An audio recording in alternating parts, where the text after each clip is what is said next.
My boyfriend is a certified psychopath. He bought the company that makes my period tracker app just to know when I'm ovulating. And honestly, it's the hottest thing he's ever done. He installed thermal imaging sensors in the hallway. He knows when I wake up, when I sleep, and probably how many times I blink. He thinks he's playing 4D chess, moving in the shadows. But I've known since day one. Why haven't I dumped his controlling ass? Well, I'm not exactly a poster child for mental stability either. Every time I see that little red light on the hidden camera blink, I get a thrill that shoots straight to my core. The idea that his eyes are always on me, it gets me hotter than anything else. Seriously, finding a living, breathing possessive freak in the wilds of New York City is like winning the toxic lottery.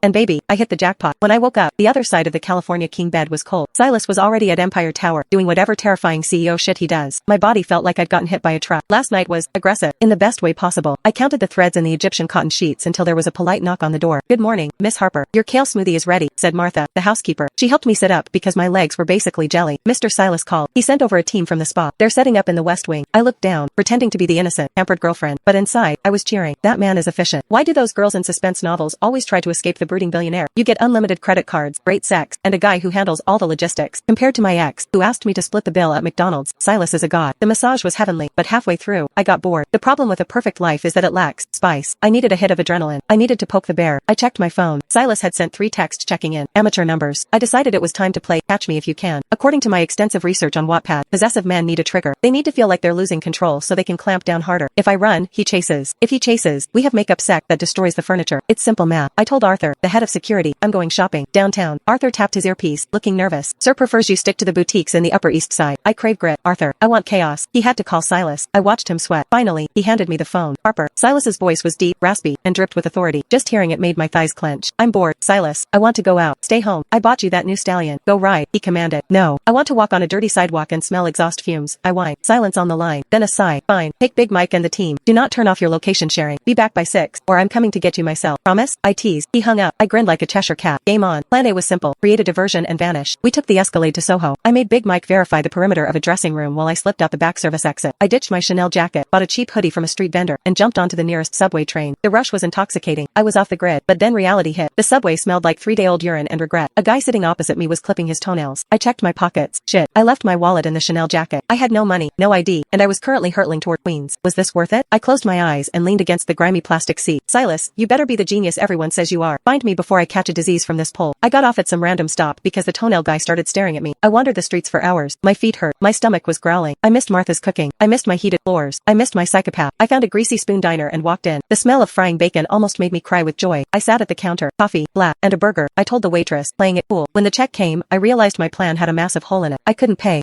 Miss? The waitress, whose name tag said Brenda and looked like she took zero shit, tapped the counter. Card decline. Actually, you didn't even give me a card. Click the link in my bio to get the full story for free.